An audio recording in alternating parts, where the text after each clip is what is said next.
Welcome to my topic, that is folliculogenesis. So folliculogenesis is the formation and the development of the follicle in the ovary, and which is occurs in the cortex of the ovary. So let's see, the undifferentiated cell or the precursor of germ cell, that is primordial germ cell. Primordial germ cell. So they migrated to the gonad, and if the gonad it is going to form the ovary. Then this primordial germ cell, now called oogonia. Oogonia is the stem cell of the ovary, and they multiply and increase in number. And after fetal life, when after birth, all the oogonia they starts before birth actually. All the oogonia they starts oogenesis, and they entered into a primary oocyte and halted or frozen at prophase 1. And this primary oocyte surrounded by the follicle cell, and that structure is called primordial follicle. So after birth, we will not find any oogonia, but all the oogonia converted into primary oocyte and surrounded by the follicle cell, and we call it primordial follicle. This structure we can find in the ovary after birth.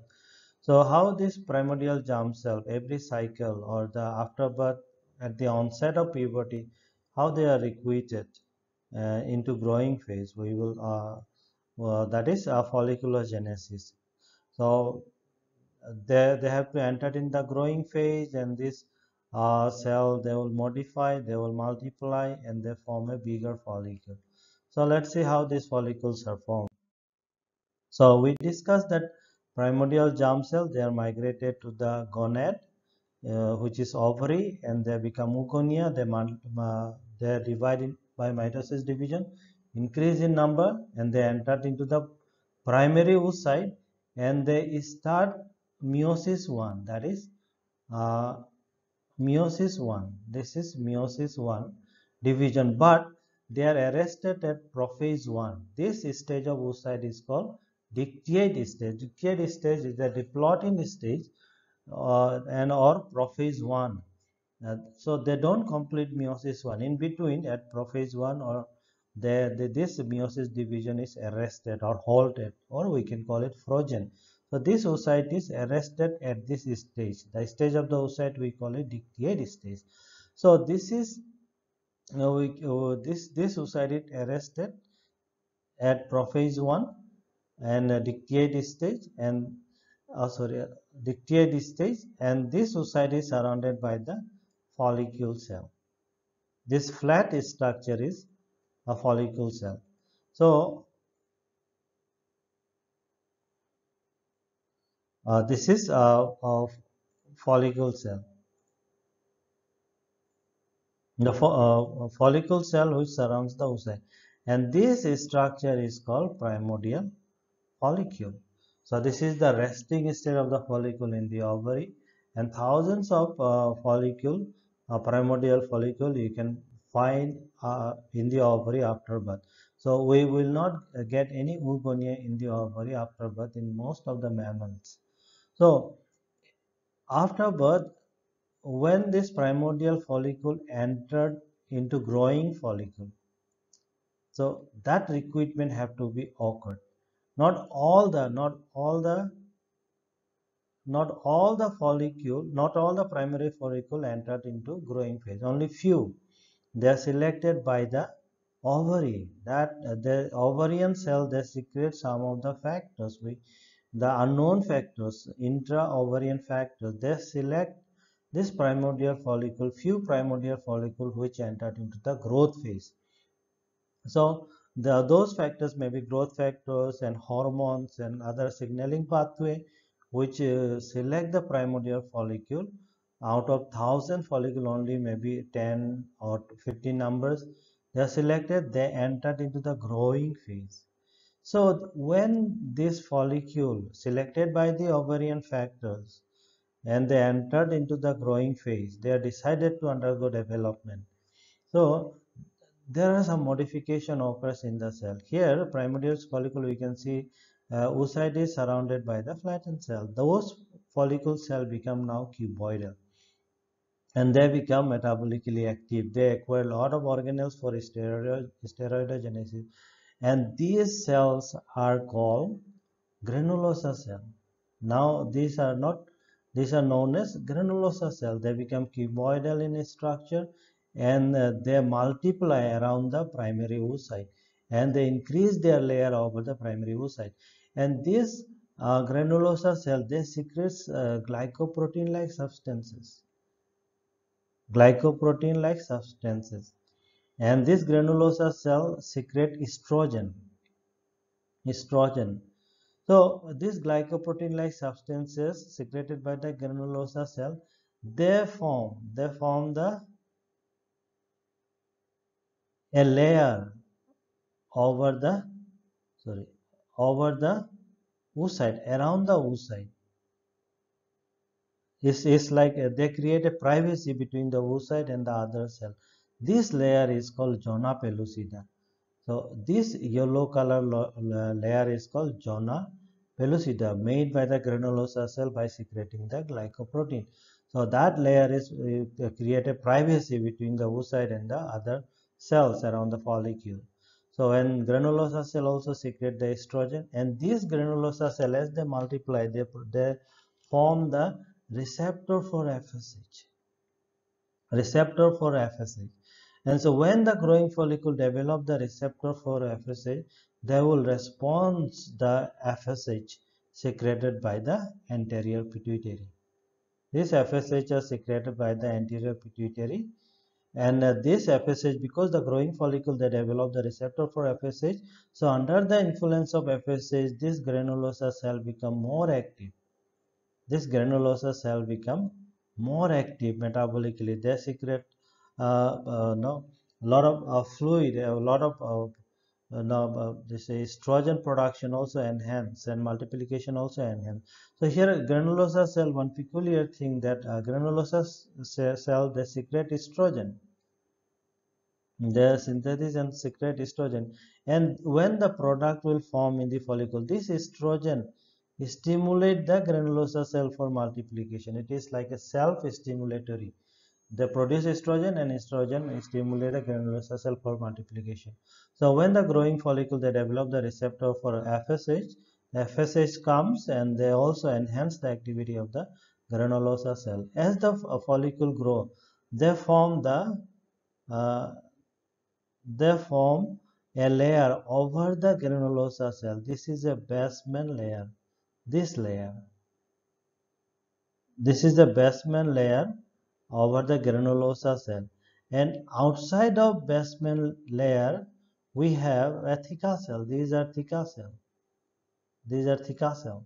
So these cells comes and place over the basement membrane, and they are differentiate, and they develop receptor for LH.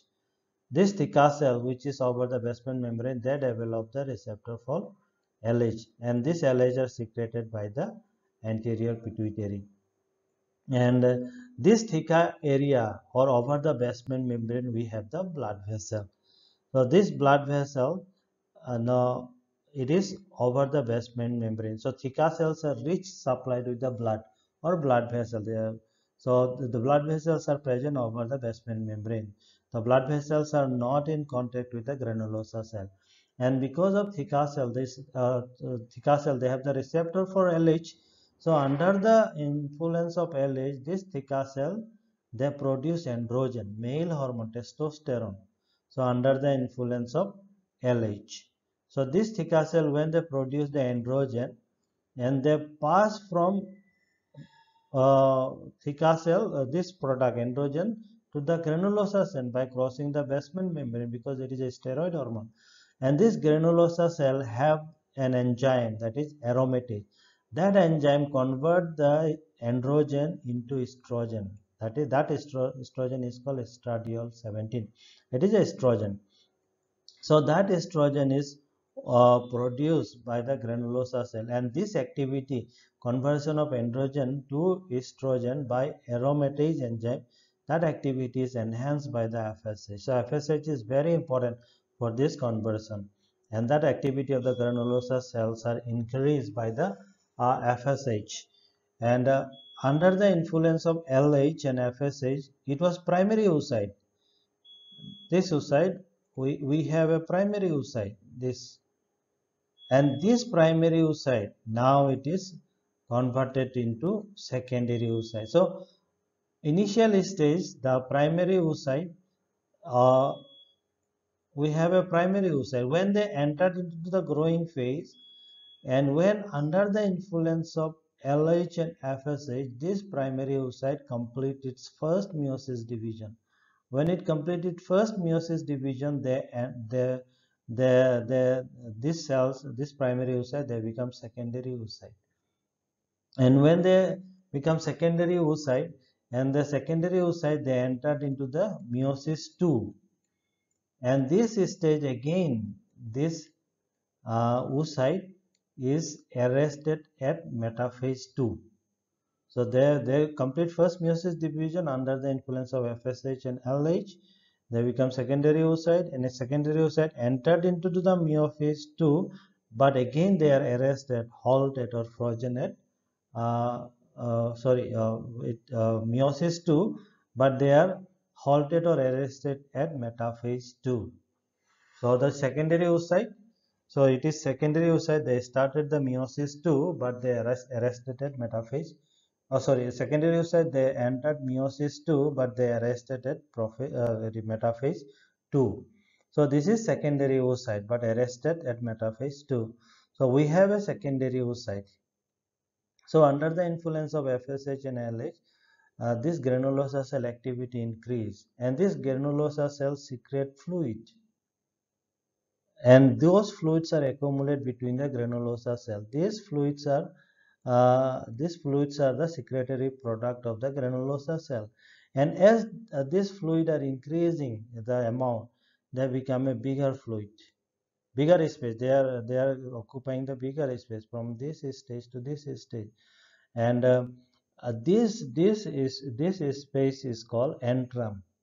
So, and sometimes we call it antral follicle. Antrum means fluid filled cavity. So we have a fluid filled cavity, that is antrum. So that stage, when this structure has formed, this stage is a large follicle, or the follicle which are going to ovulate is called graafian follicle. So this is from a growing phase, from the growing stage to the graafian follicle. From growing stage to the graafian follicle, it is completely dependent upon the FSH and LH. Without the gonadotrophin, FSH and LH, this follicle, the antral follicle or the large follicle, will not develop. So this follicle completely depend upon the anterior pituitary and their gonadotrophins. But from primordial follicle, to growing follicle, entering to the growing follicle, these are not dependent upon FSH and LH. They are recruited by the local factor, ovarian factor.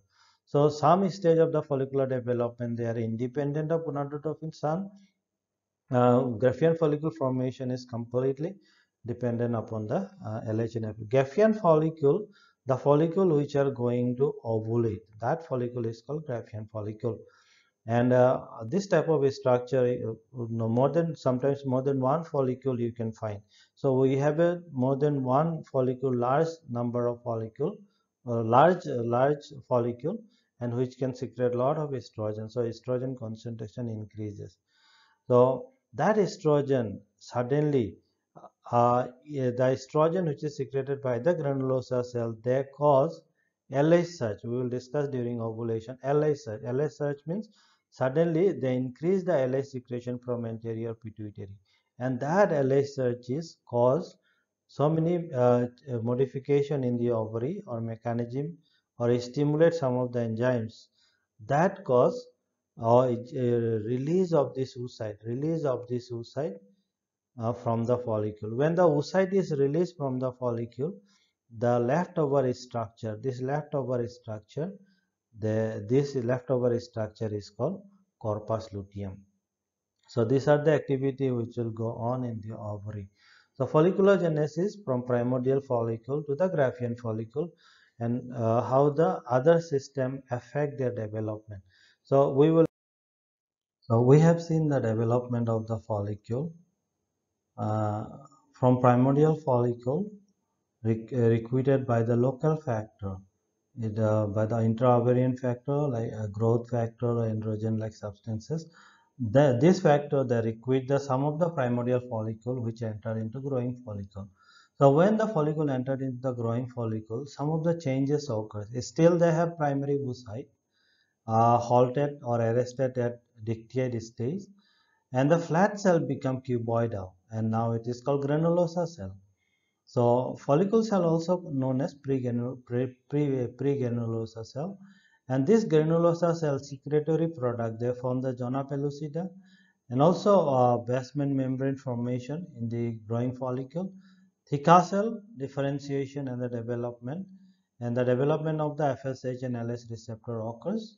Then this LH and FSH, which is known as gonadotrophin, they act upon growing follicle, and this gonadotrophin they convert the primary oocyte into secondary oocyte, but again this secondary oocyte they entered into meiosis 2, but they arrested at metaphase 2, and also follicular fluid by the actions of by the secretory activity of the growing follicle, and the one follicle which is become dominant follicle, and those follicle which is going to ovulate is called graafian follicle. So suppose requirement of primordial follicle maybe 15 numbers,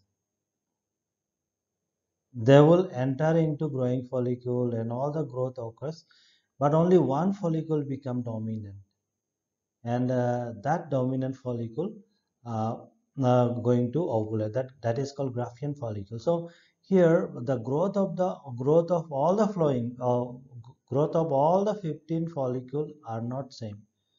Only a few follicles they grow very faster and they become independent. They become graafian follicle or large follicle or dominant follicle. So only one follicle is ovulated, other follicles undergo degeneration. So here hypothalamus at the onset of puberty, hypothalamus and pituitary and the gonadal axis development establishment of it occurs at the onset of puberty. Uh, Granulosa cell, theca cell, it indicating the ovarian cell.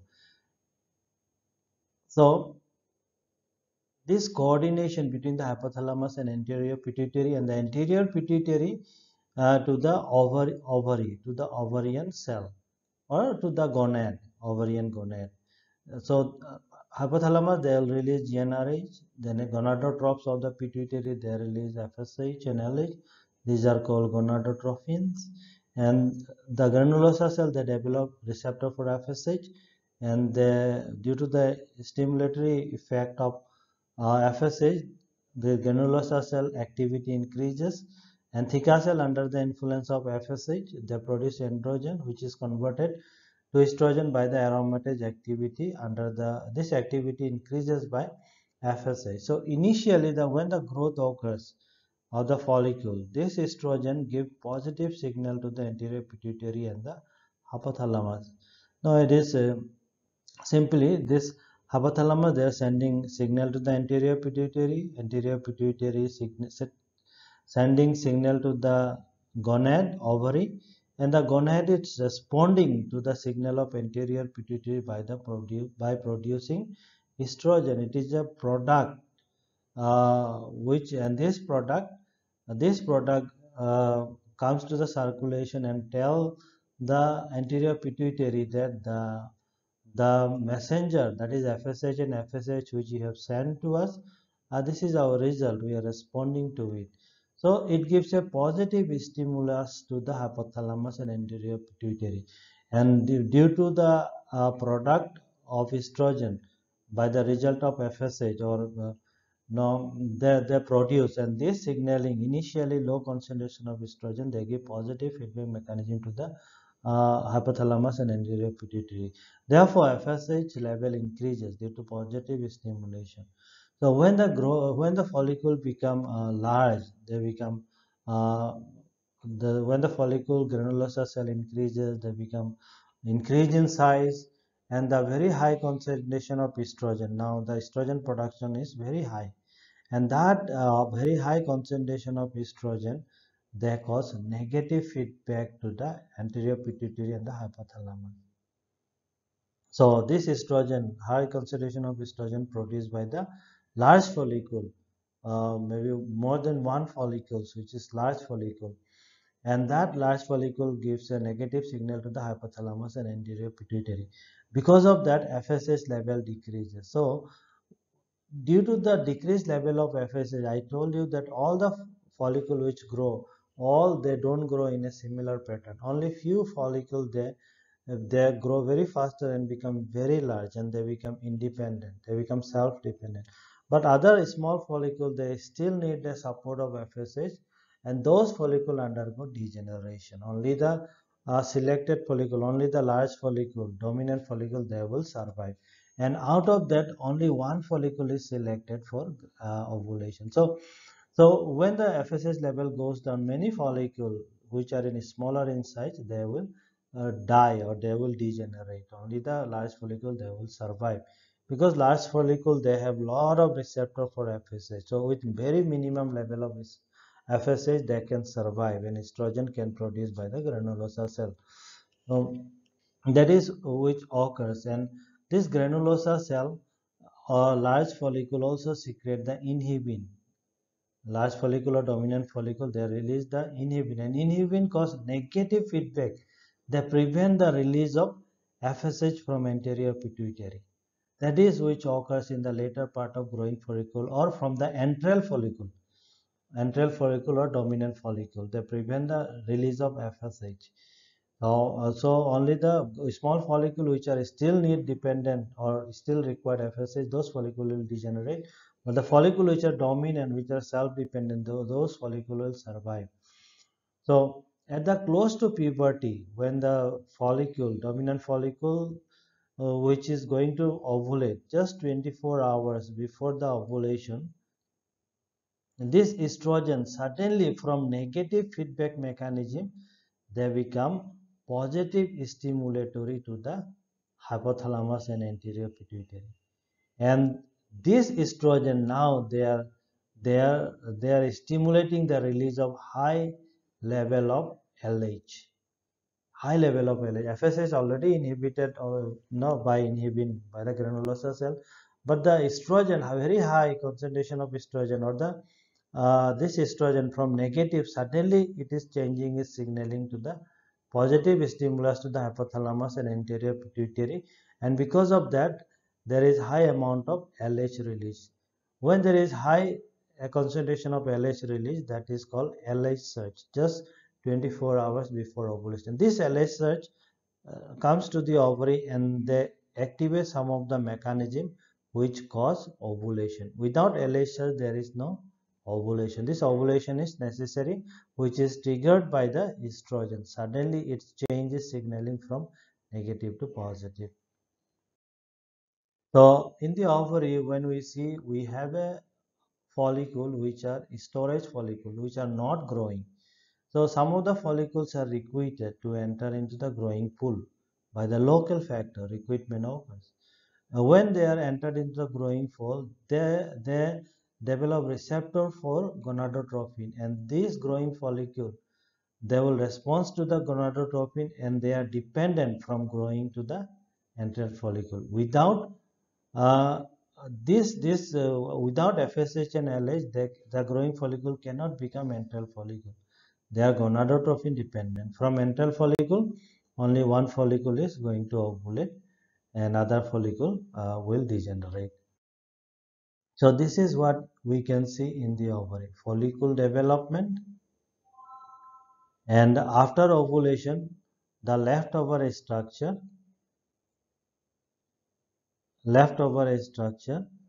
it is they develop into corpus luteum, which form the progesterone. So follicle first, in the ovary we can see development of the follicle, and also formation. After ovulation we can see the development of the corpus luteum, which form the progesterone. So some of the important notes of important things which occurs during the folliculogenesis, that is follicle regression. Atresia, many of the primordial follicle undergo atresia at birth, and also some of the follicle they grow after birth, but they cannot become graafian follicle because of lack of pituitary hypothalamo-pituitary gonadal axis development. So for the graafian follicle development most completely dependent upon the gonadotrophins. So the follicle which grow before puberty, onset of puberty, those are not those follicle undergo atresia, and those are those for the growth of those follicles are mostly depend upon the intra-ovarian factor. So here many follicles they requited, but many they undergo atresia. Only one follicle is selected for ovulation. So that is which is occurs in the ovary when in the animal which give only one birth, only one follicle is ovulated, but animal which are giving more than one newborn birth, more than one follicle is ovulated. So here in a nutshell, primordial follicle, they become growing follicle, and they form the antral follicle, and then they form the they go undergo ovulation. So in a summary, during folliculogenesis in the ovary, we can see recruitment and development of the follicle. And very important thing for the successful folliculogenesis is the development of hypothalamo pituitary gonadal axis, which is occurs at puberty. This axis is very necessary. Then estrogen, one of the significant hormone in folliculogenesis, they give positive feedback, and they are called aromatization, conversion of androgen into estrogen, and also negative feedback when the estrogen concentration is very high. And suddenly, just before ovulation, that pre-ovulatory surge of LH is due to the signaling effect of estrogen, and that is which is happening during folliculogenesis. Yes, thank you.